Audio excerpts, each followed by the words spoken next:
ဒီနေ့မှာတော့အတန်ဒီအကောင်းကြောင်းနဲ့မကောင်းကြောင်းပြောမယ်။ okay ဒီနေ့သူများမကောင်းကြောင်းပြောမှာတော့မဟုတ်ဘူးဒီချက်မှာ fan ကြီးက skin ကတကယ်မိုက်ဒါပေမဲ့ကျိုးမဆွဲတတ်ဘူးသူကနှစ်ချောင်းပဲဆွဲတတ်တာအဲ့ဒါကြောင့်ရောဗတ်တေးကြရတယ်ဒါပေမဲ့ချောင်းအကောင်းဆုံးပဲချောင်းကစတန်းကြီးနဲ့လေးချရတယ်ဗျာ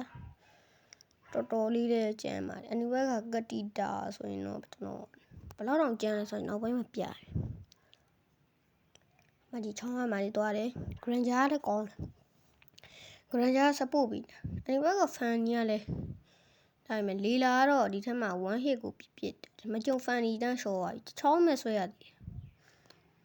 အဲ့ဒါကိုကျွန်တော်ကဒီမှာသွေးရော့တော့ကျွန်တော်ကဒီ magic သွေးတက်တဲ့ item လေးထည့်ထားကျွန်တော် magic သွေးတက်တယ်မြင်လားအမကျွန်တော်လည်းမားတယ်မကောင်းကျွန်တော်လည်းဘာလဲဆိုတော့ကျွန်တော်သွေးလိုအားကြီးနေကျွန်တော်တို့ဗတ်တေးကြမယ်လားဆိုပြီးတော့ကျွန်တော်တော့ join ပြီးတယ်ချိန်မှာ Granger ကခံပါပြီ East ကလည်းခံတော့မလို့ important ရှိတယ်ဒါပေမဲ့ချောင်းက East ကိုနည်းနည်းလေး flicker ကြီးနဲ့ကန်ပြီးလိုက်တယ်ဒါပေမဲ့ East ပြတ်မသွားဘူးဒါပေမဲ့လီလာတစ်ချက်ကိုဒမ်းမိနည်းနော်မဟုတ်အမှကျွန်တော် white out ကျွန်တော်တကောင်နဲ့ကြံတော့ကျွန်တော်တယောက်တည်းကတိတာလဲကျွန်တော်လိုက်တယ်ဗျာတော်တော်လိုက်တယ်ကျွန်တော်လည်းမှာတွေ့တော့ကျွန်တော်မှားတာဗျာလိုကြီးမြန်မာလိုကြီးဒီဗတ်တေးသွား join ပေးလိုက်တယ်ကျွန်တော်တို့ကလည်း2ယောက်3ယောက်ပဲရှိရဗျာ2ယောက်လောက်ပဲရှိအဲ့2ယောက်နဲ့ငါ4ယောက်ဆိုရင်ဘယ်ကပုံမျှလဲဆိုတော့ခန်းစားတက်မယ်လို့ထင်တယ်ဒီမှာအဲ့မှာကျွန်တော်ကလည်းကိုယ့်ရဲ့ create ကြာနေရကျွန်တော်ရှင်းပေးတယ်ဗျာဒီဘွဲကတော့ဗာနိုင်သွားပါတယ်ဒီဘွဲကတော့အောင်နိုင်သွားတယ်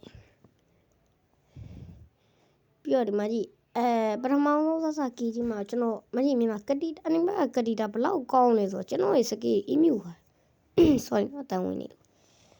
အဲ့ဒါကြောင့်ကျွန်တော်နည်းနည်းလေးရက်သွားတယ်ညီပုံမှာတော့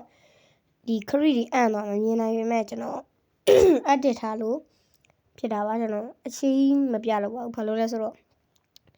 ကောင်းတော့လို့ Granger မြင်တယ်နော် Granger တော်ကိုကောင်းတယ် Fanny ရှိုးလိုက်ဘာမှလောက်ဆရာမလို့ Fanny ဆိုရင်တော်ကိုစောင့်မိကပ်ဖို့ကောင်းတယ် sorry နော်ကျွန်တော်အဲ့ဒါကိုကျွန်တော်တကယ်ပြောတာ